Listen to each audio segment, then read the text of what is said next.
Welcome back. It is the Buckmaster Show. It's time for our monthly interview segment featuring the monthly Scam Alert.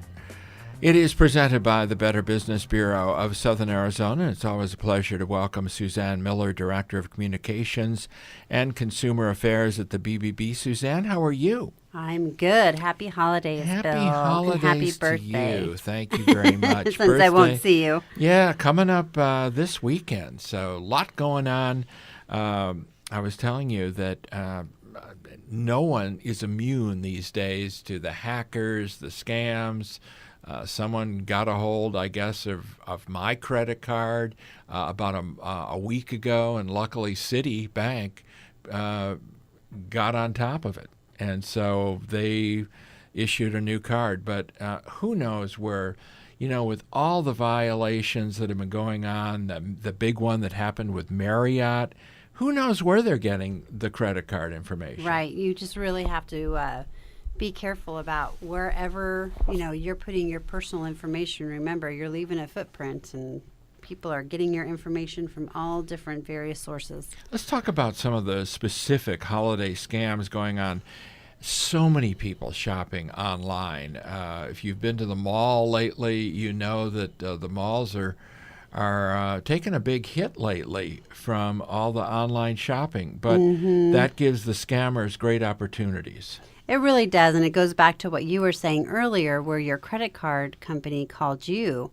And when you're shopping online, just remember to always use your credit card and not your debit card, because when you use that information is out there, and if there's a breach like there was with the Marriott, then that information is out there, and they now have access to your actual cash on hand. So be really careful and always use a credit card.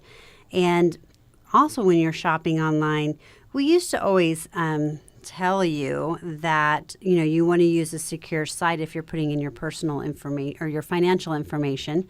And when you actually type in the website address, that there's a little lock and there's an S with your HTTPS. And that is still important. It's telling you that it's a secure site, usually. But now scammers are actually making those sites look like it's legit by adding those features. And sure, it may be safe, but the information is going right to the scammer. So they're lookalike websites. Yeah, absolutely. And so you have to be really careful. And, they may just add a letter or a number, just to make it look like it's, a legitimate manufacturer or company, and you just have to be very careful. And then you get these shipping notifications that there's a package on its way to you, and you're thinking, well, maybe somebody sent it to me, but I didn't order it. Right, and that's exactly how they get you, because they have you questioning, what is the legitimacy of this? And so, everybody is out there shopping online, so you're like, oh, this is just one of the packages, headed my way. Or that I sent to somebody else, and there's some issue and I need to address it. And a lot of times it's coming through on text messages now. So there's like a little bit.ly link that you just click on.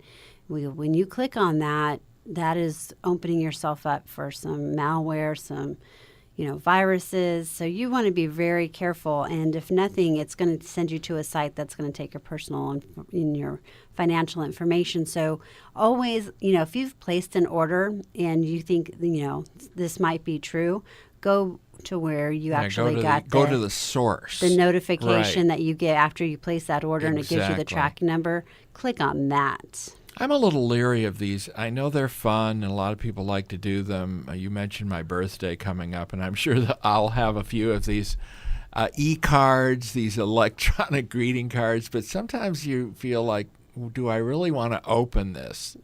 I know, and it's scary because you don't always know. But how some of them are so fun. Yeah, I they love are. the jib jabs, and so.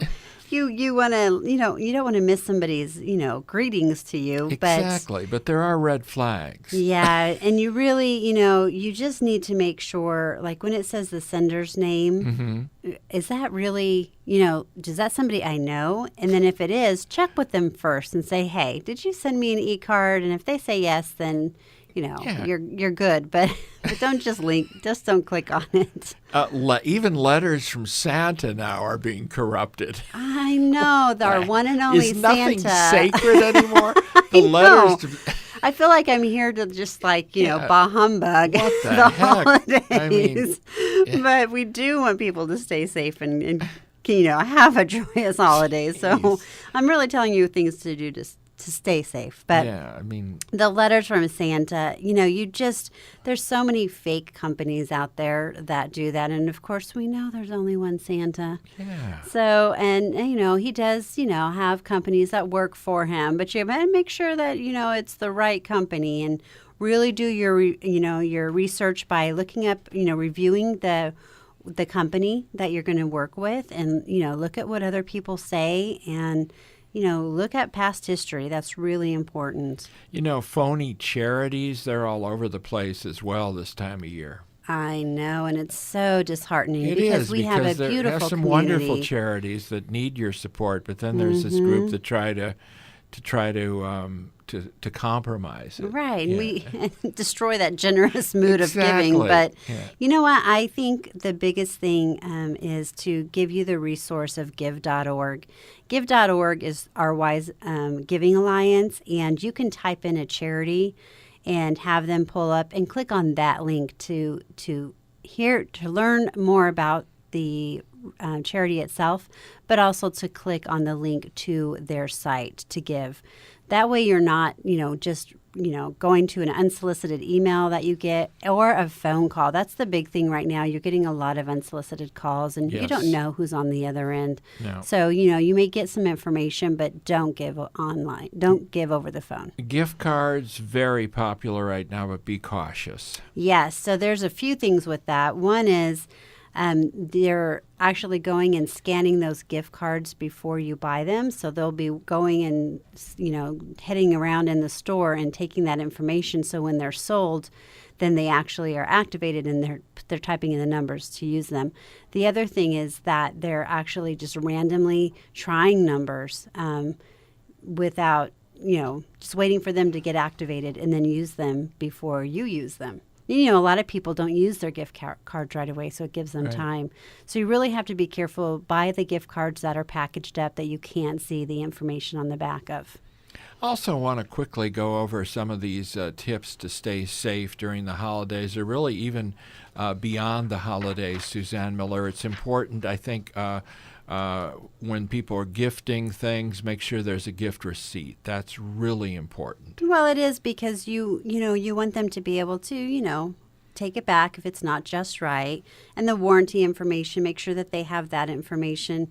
That's just general good, common sense to do because those gift receipts, especially if you buy gift cards and somebody else has used them before the actual, consumer gets it, the person that you're giving it to, you really need that information. So keep that on hand. I'm a little leery of some of the public Wi-Fis. I Well. think that's really a point that needs to be brought up, that the public Wi-Fi is vulnerable to thieves and fraudsters. Yes, Yeah. absolutely, Bill. That is a huge one because it's convenience for us now, right? We're in the stores and we want to see who's got what.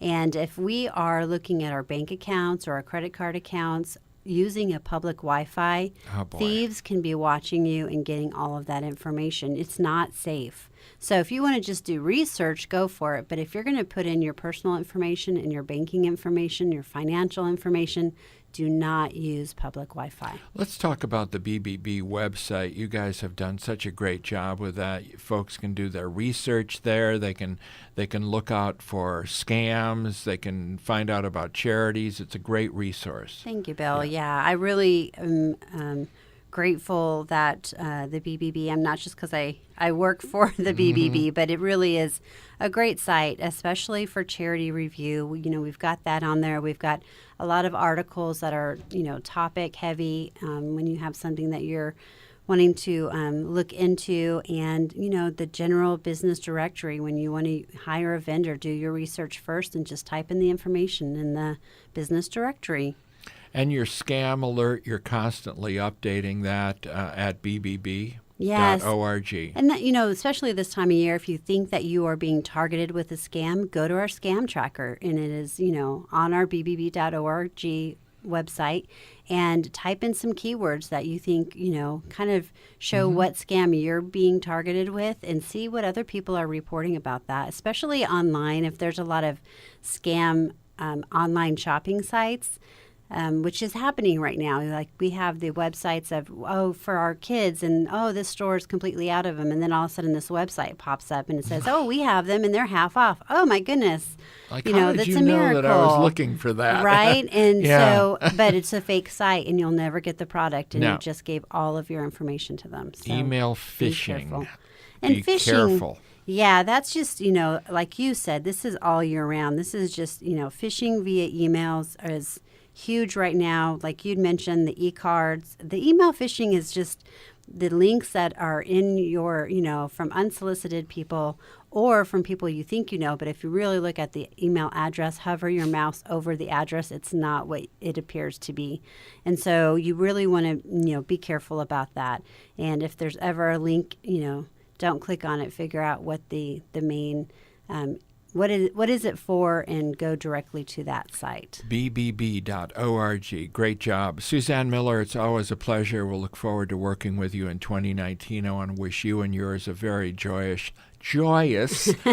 holiday season. Oh, same to you. Do you like bakery goods? Oh, of course. Oh, my goodness. Mona's Danish Bakery is our favorite bakery in town, home of the Danish Kringle. Oh, a Danish Kringle just seems like it goes with Christmas, doesn't Holiday it? all over. There you go. Yep. Mona's Danish Bakery, northeast corner of Swan and Sunrise. Chief baker and owner Steve. Boy, they do such a lovely job. My favorite bread that they do is called a rustic bread, and I like the hot turkey sandwich. If you're out and about, stop by and order all of your pastries for Christmas morning or Christmas Eve morning. Would be fun to have a nice.